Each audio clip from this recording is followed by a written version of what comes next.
নমস্কার বন্ধুরা, আমি মিতালি চলে এসেছি মিতালি রান্নাঘরে, মানে আমার রান্নাঘরে। আজকে আমি আপনাদের জন্য নিয়ে এসেছি কাতলা মাছের একটি রেসিপি। একটি বাংলাদেশের রান্না, কাতলার কালিন্দি। এটি সম্পূর্ণ নিরামিষ মাছের রেসিপি। তো চলুন এই কাতলার কালিন্দি কিভাবে রান্না করছি আর কি কি উপকরণ দিচ্ছি আপনারা দেখে নিন। প্রথমে মাছগুলোকে ভালো করে ধুয়ে বেছে পরিষ্কার করে নুন হলুদ মাখিয়ে রেখে দিতে হবে। আর যে যে উপকরণগুলো লাগবে সেগুলো দেখিয়ে দিচ্ছি, বেশি কিছু উপকরণ নয়। লেগেছে আমার জিরে, 1 টেবিল চামচ কালো জিরে, 1 টেবিল চামচ সাদা জিরে, আর কয়েকটা গোলমরিচ, আর এক টুকরো আদা, আর সামান্য হলুদ, আর বেশ কয়েকটা কাঁচা লঙ্কা। প্রথমে যেটা করতে হবে, আমাদের একটা মশলা তৈরি করে নিতে হবে। মশলার মধ্যে কি হচ্ছে, কালো জিরে আর এমনি জিরে, গোলমরিচ আর আদা যেটা আমরা নিয়েছিলাম সেগুলোকে একসাথে একটু জল দিয়ে ভালো করে মিহি করে পেস্ট করে নিতে হবে। অল্প একটু জল দিয়ে দিলাম, দিয়ে এবার আমি এটাকে পেস্ট করে নিয়েছি। পেস্ট বানানো হয়ে গেছে। এবার আমি পেস্টটাকে একটু ছেঁকে নেব যাতে একটু দানাটা কম থাকে। আমি একটা তার জালি নিয়ে নেট নিয়েছি, নিয়ে এবারে আমি স্ট্রেনারের মধ্যে ছেঁকে দিচ্ছি। একদম লিকুইড মশলাটা আমার বেরিয়ে গেছে।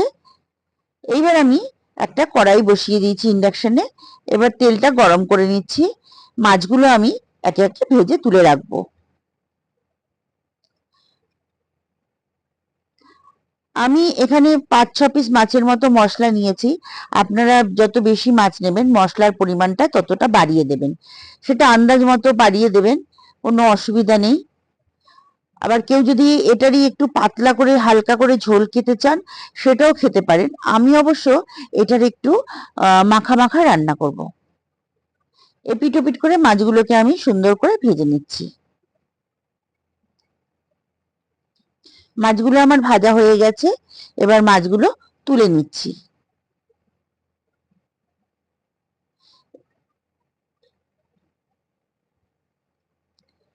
এইবার এই মাছ ভাজার তেলের মধ্যেই আমি দিয়ে দেবো কালো জিরে আর কাঁচা লঙ্কা ফোড়ন। কালো জিরে আর কাঁচা লঙ্কাটা দিয়ে দিলাম। একটু নেড়ে চেড়ে কালো জিরেটা ভাজা হয়ে গেলে আমি যে একটু হলুদ রেখেছিলাম 1/2 চা চামচের মতো, সেই হলুদটা এর মধ্যে মিশিয়ে দিলাম।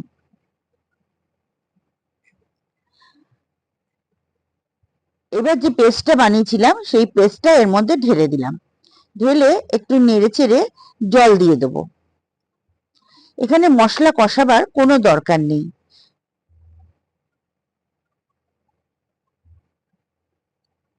আমার পরিমাণ মতো আমি এখানে জল নিয়ে নিচ্ছি। মাছটা সেদ্ধ হওয়ার মতো জল লাগবে। নুন আপনার আন্দাজ মতো দেবেন।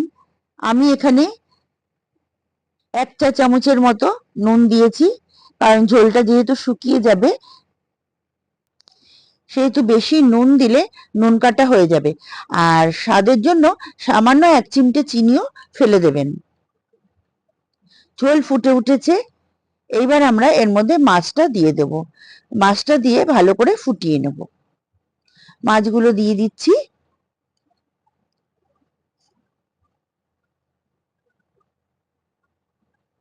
এবার একটু ঢাকা দিয়ে দেব। ঝোলটা যতক্ষণ না শুকোয় ততক্ষণ আপনাকে এটা রেখে দিতে হবে। এইভাবে মিনিট 7-8 পরে একটু ঢাকনাটা খুলে দেখবেন ঝোলটা কতটা শুকিয়েছে। আপনার যদি একটু মাখা মাখা রাখতে চান তো এইভাবে রাখবেন, আর যদি আরেকটু শুকনো করতে চান তাহলে আপনারা আরেকটু শুকিয়ে নেবেন।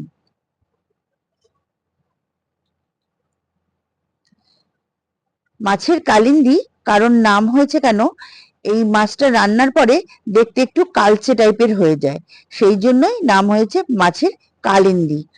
আমার মাছ রান্না রেডি। বন্ধুরা, আমার এই রেসিপিটা কেমন হয়েছে আমাকে অবশ্যই জানাবেন। রেসিপিটি ভালো লাগলে ছোট করে একটা লাইক দেবেন, শেয়ার করবেন আর চ্যানেলটা সাবস্ক্রাইব করে নেবেন।